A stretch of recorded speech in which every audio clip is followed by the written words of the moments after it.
Assalamualaikum warahmatullahi wabarakatuh. Perkenalkan, nama saya Kalista Damara dengan NIM 12011180197 dari kelas TI 4202. Di sini saya akan mempresentasikan jawaban dari soal UAS Statistika Industri 2020 nomor 3. Baik, pada soal nomor 3 terdapat pertanyaan sebagai berikut. Mula-mula yang harus kita lakukan adalah menulis informasi yang diketahui dari pertanyaan, yaitu terdapat tabel tabulasi silang antara variabel seks dan social class sebagai berikut. Kemudian yang ditanyakan adalah dengan uji chi-square, apakah variabel seks dan social class saling berhubungan satu sama lain pada taraf nyata 5%. Nah, seperti pengujian hipotesis pada umumnya, terdapat 5 tahap yang harus diselesaikan. Tahap pertama yaitu menentukan hipotesis utama atau H0-nya.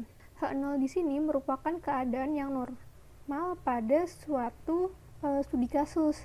Jadi, ditetapkan bahwa H0-nya variabel seks dan social class bersifat independen atau tidak berasosiasi secara signifikan. Kemudian, untuk hipotesis alternatifnya yaitu variabel seks dan social class bersifat dependen atau berasosiasi secara signifikan. Kemudian kita menetapkan statistik ujinya, yaitu menggunakan uji independensi dengan chi-square. Kenapa digunakan chi-square? Alasan yang pertama yaitu variabelnya merupakan variabel yang datanya kualitatif atau non-numerik, seperti variabel jenis kelamin ini, dan jenis datanya bersifat nominal, sehingga kita menggunakan uji chi-square. Lalu selanjutnya kita menghitung frekuensi harapannya atau yang disimbolkan dengan E, menggunakan rumus sebagai berikut. Nah, I ini melambangkan baris dan J ini melambangkan kolom. NI ini merupakan data total pada baris tertentu, dan NJ ini data total pada kolom tertentu. Karena ada 2 baris dan 4 kolom, maka kita akan membuat ada 8 frekuensi harapan. Untuk E11, maka N1 baris dikali N1 kolom dibagi N total. Di sini, pada baris 1 ada 300, pada kolom 1 65, dan totalnya ada 600.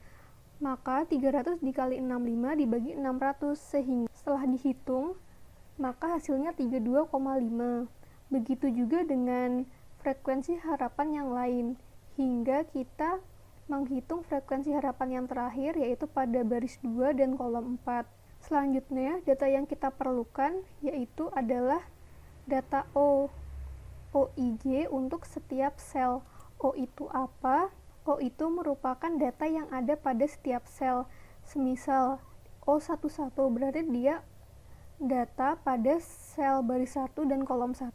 Apabila O12 berarti baris 1 kolom 2 150, O13 baris 1 kolom 3 maka 100, dan begitu seterusnya sampai terdapat ada 8 data 1, 2, 3, 4, 5, 6, 7, 8. Kemudian setelah mendapatkan nilai frekuensi harapan dan O, kita dapat menghitung X kuadrat hitungnya dengan rumus sebagai berikut.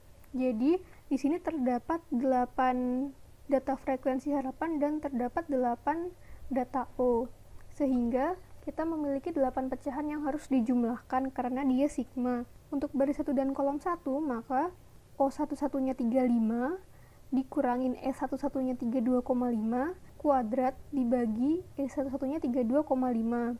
Terus ditambahkan untuk E12, O12-nya 150, E12-nya 165, dan dibagi E12-nya 165.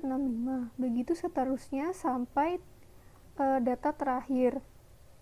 Kemudian apabila dijumlahkan, maka nilai X kuadrat hitungnya adalah 6,334. Setelah mendapatkan X kuadrat hitung, kita dapat lanjut ke tahap yang keempat, yaitu menentukan daerah kritis dan kriteria uji.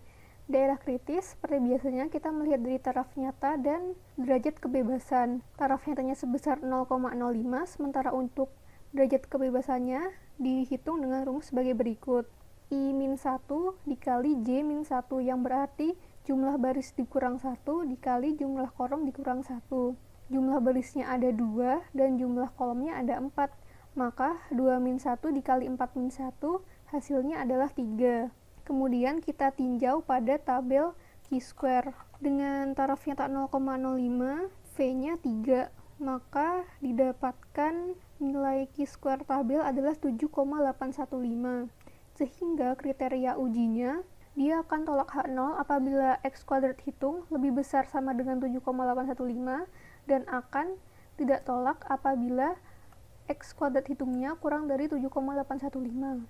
Setelah tadi kita hitung, X kuadrat hitungnya adalah 6,334. Berarti dia lebih kecil dari 7,815, sehingga terima H0. H0 tadi yaitu kedua variabel bersifat independen atau tidak berasosiasi secara signifikan, sehingga dapat kita tarik kesimpulan bahwa pada taraf nyata 5% cukup bukti untuk mengatakan bahwa variabel seks dan social class bersifat dependen atau berasosiasi secara signifikan. Sekian untuk nomor 3, terima kasih.